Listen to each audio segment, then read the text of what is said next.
Well, earlier today, I spoke with the chairman of the Republican Party, Reince Priebus, and I began by asking him whether the new ticket of Trump and Pence is missing an opportunity by not doing what every other ticket has done in previous elections, campaigning together right away in front of the American people.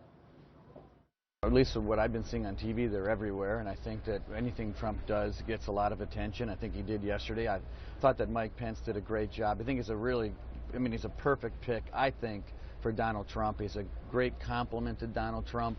Experience, governor, leadership in the House, all of the things that I know that Donald Trump wanted to check.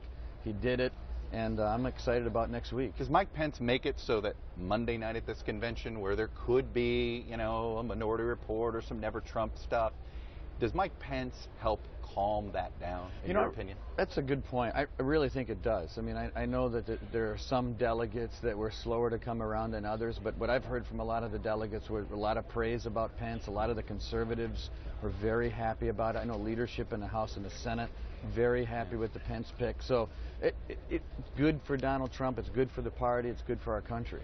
When did you come around on Donald Trump? And I say it this way because you were, as the referee, you would be tough on him when he said some things that you thought was damaging to the party. But you eventually came around. What did it take?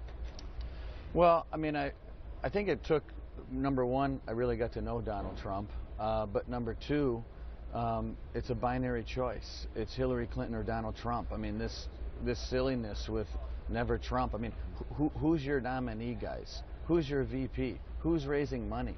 It's a fantasy land. And so for me, a vote for anyone other than Donald Trump's a vote for Hillary Clinton. But I also got to know Donald Trump.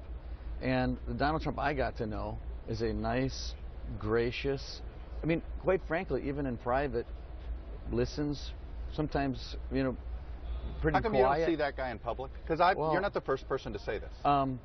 I've told him in the campaign, and I think I'm very much a part of that operation, that if the public sees the Donald Trump that I've gotten to know in private, he will not be stopped.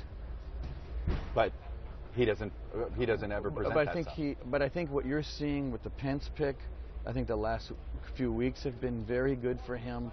I know what he's thinking about the convention and the future. I think he understands it fully, the pivot to the general. He's never run before for anything. He has been in primary mode for a year, and it was a tough, bruising situation. Right. And I think it's just taken longer to pivot, and I think he's pivoting.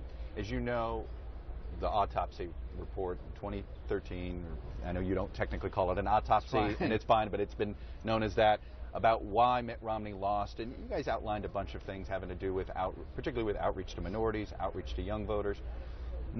This platform seems to run counter to the recommendations of the 2013 committee that looked into what's wrong. It's not reflecting any of those points, whether it's on immigration, whether it's on outreach to Latinos, same-sex marriage. What happened? Well, nothing happened. I mean, the principles of the party are the same. I mean, we believe in traditional marriage. We don't believe that, we believe in life that it starts at conception, equal protection, and 14th Amendment. That's our beliefs as a party, but it doesn't mean that you don't shower people with grace and love and respect, and that's something that I've always talked about. But the autopsy really is about engaging in Black, Hispanic communities, being a full-time party, investing in data, and also watching your mouth. Has Donald Trump done that?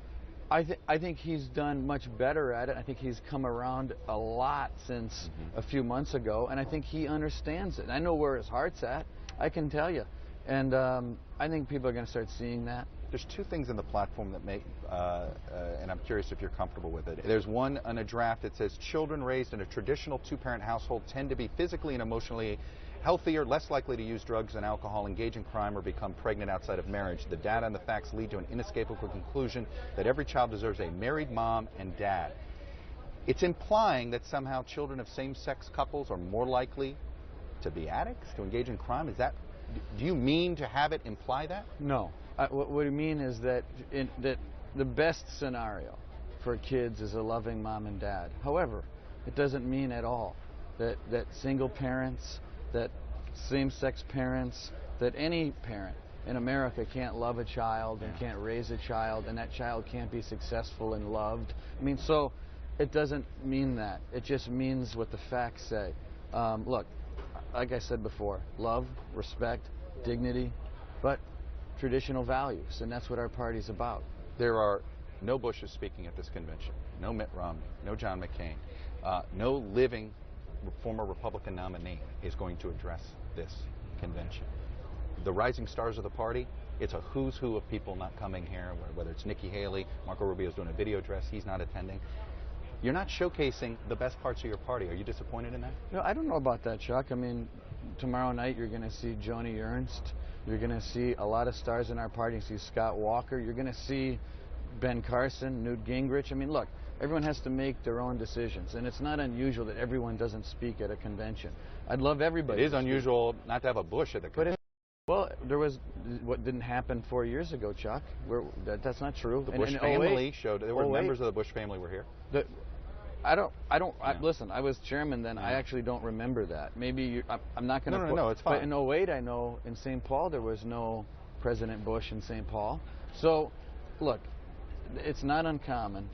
But I would also tell you this is not going to be a traditional scenario. I mean, we're not going to have one politician after the next every 3 minutes giving a 4-minute speech. It's just not going to be that way. There'll be plenty of them, but not back to back. All right. Reince Priebus, I got to leave it there. Thank you. Congratulations. Yeah, it looks great. I think we all look forward to a peaceful weekend. Me too. Sure. Thank you. Thank you, sir.